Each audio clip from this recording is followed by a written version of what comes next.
Kemudian dia menjawab ajakan menikah yang kuajukan itu dengan datar dan dingin. Rasa cintamu itu hanya sementara, tidak usah diteruskan. Pasti kamu akan mencari yang lebih memuaskanmu nanti jika kita sudah menikah. Tandasnya, tentu aku kecewa dengan penolakan itu. Tapi di lain sisi aku berpikir, betapa hambarnya kenikmatan badani jika tidak didasarkan cinta dari hati. Kalau hanya sebatas transaksi materi saja. Semenjak saat itu aku tidak pernah lagi menghubunginya, tidak pernah lagi membookingnya. Masih banyak yang lebih nikmat, asal duit tidak mampet, pikirku. Berbulan-bulan aku melakukan rutinitas kelakuan syaitan ini, dan tiba-tiba hari pembalasan terhadapku lebih cepat dari yang kubayangkan. Aku merasakan sakit yang amat sangat di kemaluanku saat buang air kecil, dan yang keluar tidak hanya air seni, tetapi juga cairan yang aku pun tidak tahu itu cairan apa. Tak pikir panjang, aku pun langsung menemui dokter. Pertama-tama dokternya menjengkelkanku. Dia bilang penyakit ini tidak ada obatnya dan tidak bisa diobati. Gila ini dokter, apa dia mau membiarkanku mati perlahan, pikirku. Saya punya duit, berapapun obatnya saya bayar, yang penting saya sembuh, jawabku. Kemudian dokter itu mengatakan dia hanya mau mengobati sekali ini saja. Dia menyuruhku untuk tidak lagi mengulangi perbuatanku. Dari situ aku bisa tangkap ternyata aku mengidap penyakit kelamin. Kemudian dokter itu memberiku beberapa kali suntikan di beberapa bagian tubuhku dan memberi pil untuk diminum selama beberapa hari. Hanya beberapa kali suntikan ternyata memakan biaya puluhan lembar uang kertas 100.000.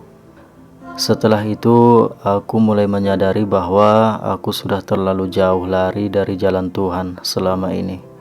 Aku mulai menata hidupku lagi dan meninggalkan kelakuan-kelakuan burukku yang telah lalu. Dan mudah-mudahan obat dokter itu sangat mujarab. Mungkin karena doaku juga yang terus-menerus minta ampunan pada Tuhan. Hanya dalam seminggu penyakit itu sudah hilang dari tubuhku. Tak berselang lama, lagi-lagi cobaan menimpaku. Ayahku terserang stroke di kampung. Tidak bisa berbuat apa-apa. Ibuku memintaku pulang untuk menemani pengobatan ayah. Sudah barang tentu, orang tuaku tidak punya uang untuk pengobatan itu. Sementara masa kerjaku di sini baru genap 2 tahun, belum cukup waktu untuk bisa mandiri. Jika aku pulang, apa kata orang? Baru seumur jagung merantau sudah pulang. Ketenangan hidup dan gejolak hidup silih berganti, pikirku. Dan aku putuskan untuk pulang. Aku sangat menyayangi orang tuaku. Seumur-umur aku tak pernah membantah keinginan dan permintaan mereka. Kuserahkan semua kesulitan ini pada Tuhan yang tak pernah melupakan hambanya yang selalu mengingatnya. Aku ceritakan keadaan orang tuaku pada majikanku. Kemudian aku minta gajiku selama ini dan aku minta izin pulang. Ternyata gaji yang kuterima tidak sepadan dengan hasil keringatku. Sekali lagi pukulan telak, pikirku. Selama beberapa minggu aku di kampung, mudah-mudahan orang tuaku bisa sembuh seperti sedia kala. Aku sudah berniat untuk menikah jika orang tuaku sudah sembuh, karena memang umurku sudah senja sebagai seorang pemuda. Dan mudah-mudahan juga ternyata persediaan uangku habis kandas untuk biaya pengobatan orang tuaku. Kembali lagi dari nol, pikirku. Tekad merantau untuk menjadi orang yang berhasil sama sekali tak surut dari jiwaku.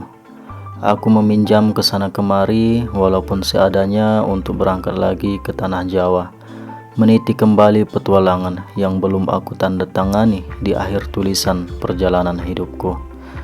Sebelum berangkat, ayahku memberi pesan yang cukup memompa semangat juangku.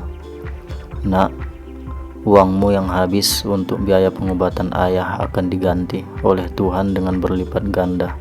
Insya Allah, tak usah khawatir, katanya. Aku peluk dia dan mencium tangannya dan juga ibuku, kemudian aku berangkat.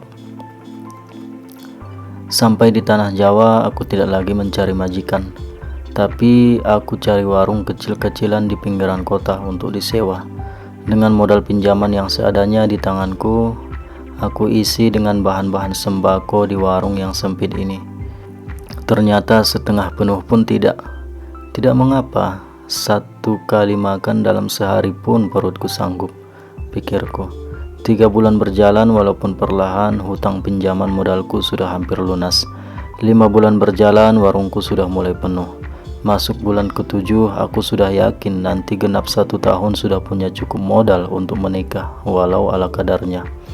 Keperjakaan ini tidak boleh dibiarkan terlalu lama, merindukan peraduannya. Kalau tidak, godaan selalu menanti kapanpun.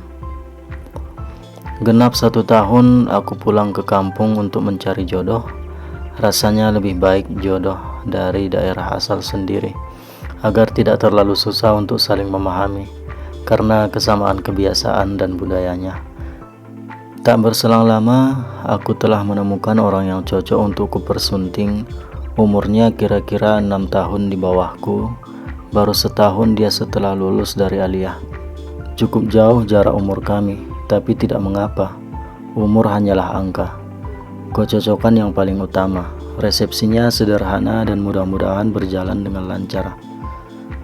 Hanya berselang 2 hari setelah acara resepsi, aku sudah langsung membawa dia kembali ke tanah Jawa untuk melanjutkan perjuangan hidup. Kami belum melakukan hubungan suami istri, atau yang biasa disebut orang dengan malam pertama, karena aku malu melakukannya di rumah orang tuaku. Baru setelah sampai di kediamanku di tanah ibu kota ini, perhelatan akbar itu pun kami laksanakan. Ternyata balasan Tuhan atas kesalahan kelakuan-kelakuanku dulu masih berlanjut. Istriku sudah tidak perawan lagi.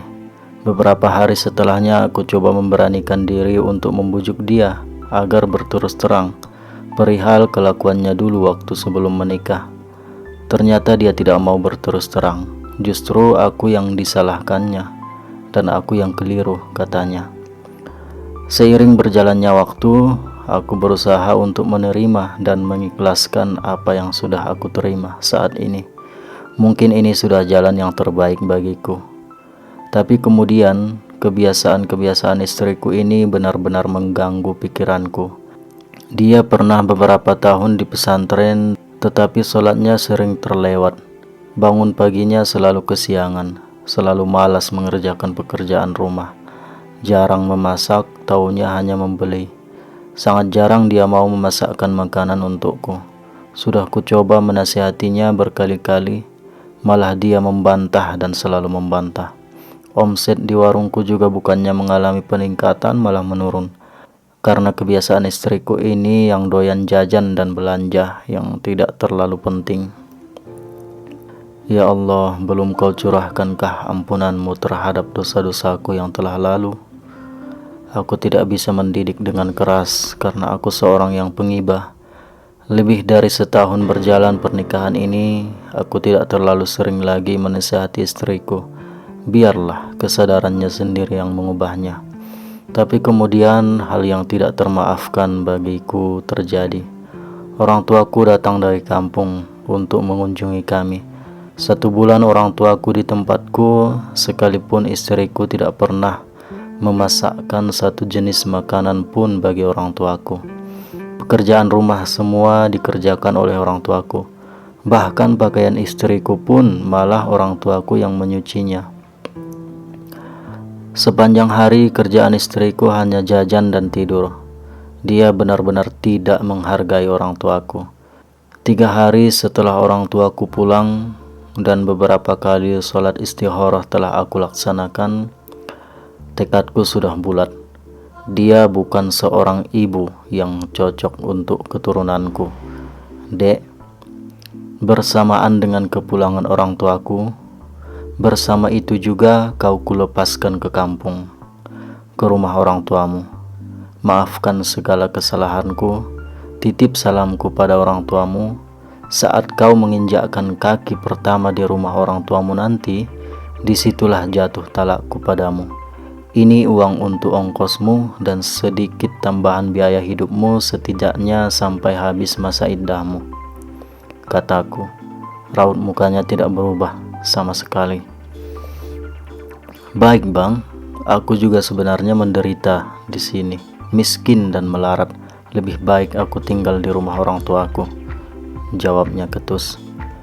Beberapa waktu telah berlalu, aku sering murung dan tidak bersemangat. Ternyata putus hubungan dengan istri tidak seringan putus hubungan dengan pacar. Ternyata jiwaku masih merindukannya. Beginilah jadinya jika perasaan mengendalikan pikiran. Akal sehat dan akal jernih jadi tertutup. Betapa lemahnya jiwamu, Ilham, bisikku dalam hati. Di sela-sela kesibukanku berjualan, aku sempatkan untuk bertukar pikiran dengan sahabat setiaku yang satu ini, si Arif. Pada saat itu ternyata sahabatku ini juga baru ditinggal nikah oleh kekasihnya. Dari ceritanya ternyata perjuangan dan kisahnya juga sangat dramatis. Ibarat turnamen bola, kalah tipis di partai final, katanya. Alasannya tidak begitu berbeda dengan kisah-kisah cinta para pujangga, mabuk dunia dan tenggelam dalam materi. Cinta terhempaskan tanpa arti. Tapi kulihat sahabatku ini begitu tenang menghadapinya dan sangat berlapang dada. Mungkin karena dia bersekolah, jadi dia bisa mengendalikan gejolak jiwa dan pikirannya. Kemudian dia berpesan padaku yang sedang dirundung galau ini.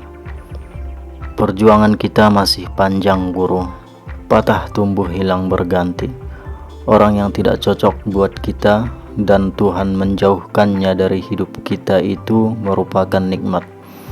Artinya kita masih diberikan kesempatan oleh Tuhan untuk menata diri kembali, mencari pasangan yang sesuai untuk mendampingi hidup kita. Sudah ada yang menanti di luar sana, yang sudah dipersiapkan Tuhan, yang lebih pantas dan sesuai. Semoga dipertemukan segera. Menataplah ke depan, tak usah menoleh lagi ke belakang. Kau itu orang baik, guru, penyayang sama orang tua, tak pernah menyakiti perasaan orang. Tutur kata dan perbuatanmu sangat halus. Jangan biarkan perasaan itu mengendalikan pikiranmu. Kita laki-laki ini harus kuat, harus punya prinsip. Jika aku punya adik perempuan, aku tak ragu menikahkannya untukmu. Sayangnya aku tak punya adik perempuan, tak mungkin aku kasih adik laki-lakiku padamu, katanya sambil ditutup dengan sedikit berkelakar. Dan aku merasa sangat tercerahkan dengan nasihat itu. Dan aku tegakkan kembali daguku, siap untuk mengarungi samudera kehidupan. Begitulah naik turunnya perjalanan hidupku. Dan akhirnya aku menemukan istri yang benar-benar merangkulku di kala senang maupun susah, tanpa pernah sekalipun berkeluh kesah. Terima kasih ya Allah.